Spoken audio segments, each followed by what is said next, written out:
안녕하십니까. 이번 주제는 이제 이거 민주당의 공천 관련해서 이제 이거 오늘 박용진 너 맞아. 이런 데 이거 엄청나게 놀랄만한 일이 이제 이거 발생했습니다.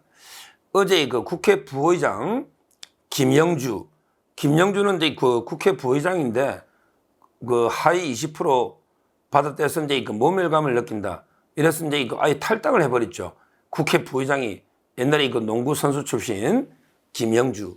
근데 이거 김영주는 그래도 이게 그 옛날에 좀 결정적으로 이제 잘못된 게 있었죠. 그 일본의 그 원전 처리수 그때 이제 그 일본에 여행 가는 거 이런 걸 이게 그 문자가 이제 찍혀서 상당히 그 비판을 많이 받은. 그래서 이제 그 김영주는 이제 그 나름대로 비판을 받아서 이제 그 하위 20% 그렇다 이렇게 생각을 했는데 그것도 이제 물론 불공정한 건 사실입니다. 근데 문제는 이제 그 박용진입니다. 박용진은 이제 그 어떻게 보면 이게 이재명의 경쟁자예요. 실제 이제 경선에서도 경쟁하고 대선 후보로서도 이제 경쟁한 이런 이제 그 나름대로 상당히 인지도가 높은 이런 이제 그 후보입니다. 그런데 오늘 박용진 의원은 이제 그 부끄럽지만 이제 그 폭로를 한 거죠. 내가 하위 10%를 받았다. 하위 10%. 이걸 이렇게 고백을 한 거예요. 그러면서 이제 그 탈당은 안 하고 남아가지고 이제 이 과하지욕을 이렇게 참고 견디겠다. 그리고 이제 승리하겠다.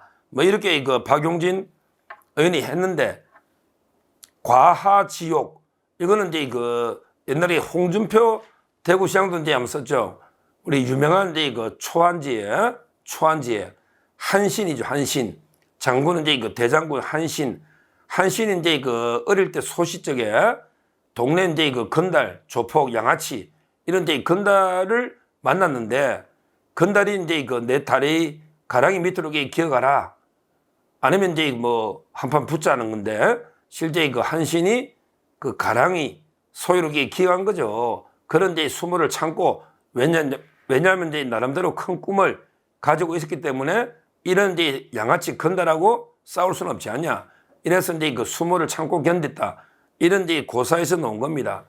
그러니까 이제 그 박용진 의원도 이제 이런 수모를 줬지만 내가 이제 당을 떠나지 않고 참아서 이제 그 견뎌서 그리고 이제 어떻게든 승리하겠다 이렇게 했는데 일단 저는 이제 그 의심이 드는 게 박용진이가 이제 그 하위 10% 받을 만큼 잘못했나 이거는 이제 도저히 아닌 것 같아요. 왜 그러냐면 이제 그 박용진이가 나름대로 이제 출석률이나 또는 이제 법안 발의 그리고 이제 방송의 돌직구라든지 많은 이제 그 활동을 했죠. 그렇다면 이제 그 박용진이는 나름대로 이제 당을 위해 여러 기여가 있거든요. 근데 그 이번에 그 10%를 한 거는 결국 이제 그 보이지 않는 손이 채점의 평가에 관여했다.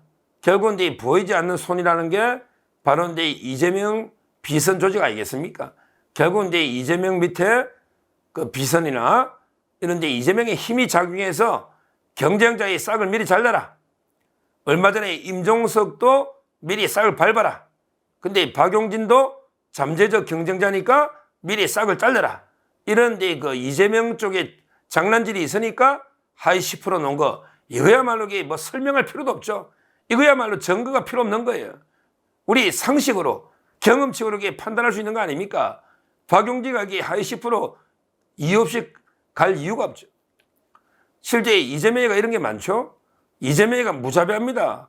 러시아의 푸틴보다 더한 거예요. 러시아의 푸틴도 완전히 정적을 다 제거했지 않습니까?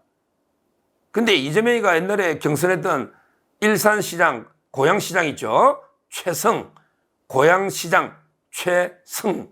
이분도 완전히 다 싹을 잘라버렸지 않습니까? 이번에도. 그분은 이제 이낙연 쪽으로 갔죠. 그리고 이제 박용진도 싹을 자르고, 그 다음에 임종석도 싹을 자르고, 이런 식으로 경쟁자는 미리 다 짓밟아버리는 이게 이재명입니다. 이 푸틴보다 더 사악하고 간악하고 그리고 이제 이런 무자비한 이게 바로 이재명입니다. 뭐 지금 이제 그 이재명 입장에서는 박용진을 치내고 그리고 이제 거기에 이제 이성훈 변호사하고 그다음에 그 정봉주가 있죠. 결국 정봉주를 주려고 하겠죠. 정봉주.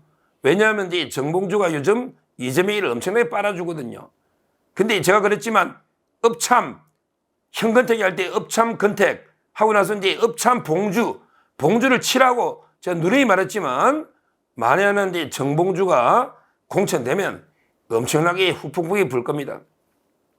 정봉주가 이제 법으로는 대법원에서 뭐 강제추행인지 무죄가 나온지 모르지만 그렇지만 이제 그때 프레시안 기자하고 엄청나게 서로 싸웠지 않습니까? 실제 간 적도 없다 했다가 그 호텔에 여의도의 그 국회 앞에 맨하탄 호텔이죠. 순복음교회 맞은편에 있잖아요. 간 적도 없다 했는데 영수증이 노는 바람에 그때 정봉주가 새빨간 거짓말이 드러나서 그래서 이제 서울시장 후보를 사퇴했지 않습니까? 정봉주 그때 여자 만나서 안 만났어. 만나고 나서 강제로 끌어안고 내일 이렇게 교도소 간다고 볼에 키스해서 안 했어. 지금 이게 무죄면 다야? 근데 여자가 했다잖아. 기자가 했다잖아. 그리고 너 거짓말 했잖아. 저는 이거는 법으로 판단할 문제는 아니라 봅니다. 법이라는 것은 여러 증거법칙이나 또는 이제 엄격한 증거법칙에 의해서 법적으로 무죄로 떼서 무죄가 됩니까?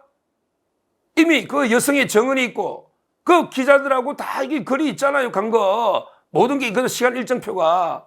저는 만약에 정봉주를 공천하면요. 엄청나게 여성 단체나 여성표의 그 이탈이 일어난다. 엄청나게 민주당에 아마 역풍이 휘몰아칠 겁니다. 박용진을 잘라내고 정봉주를 공천한다. 이게 말이 되겠습니까? 지금요. 지금 이제 그 심각한 아마 이제 공천 후유증이 일 겁니다.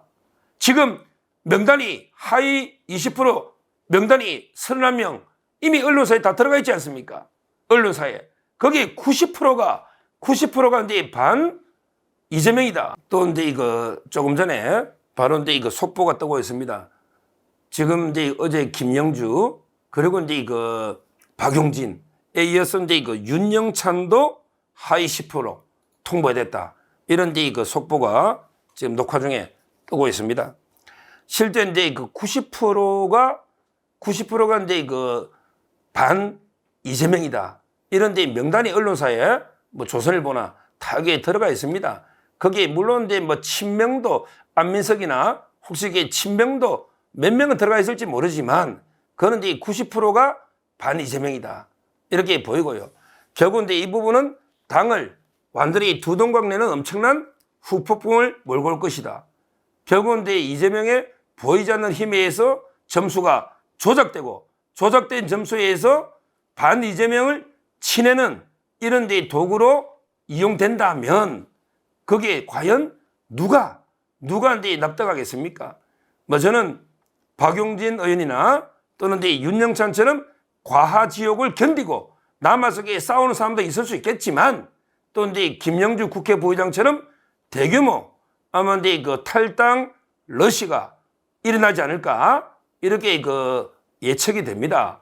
실제 지금 이제 이재명은요 어제 제가 한 것처럼 민주당이 완전히 종말이 오고 민주당이 선거에 망하더라도 철저하게 우리 사람 뭐 80명이든 100명이든 내를 이게 확실하게 지켜줄 이런 사람만 있으면 된다. 따라서 이게 민주당의 승리가 중요한 게 아니고 내 방탄 이게 더 중요하다. 이런 자세로 이게 완전히 공천을 사천으로 만들어서 지금 현재 그 당이 거의 뭐 두동강 내고 있는 이런 데 그 상황입니다.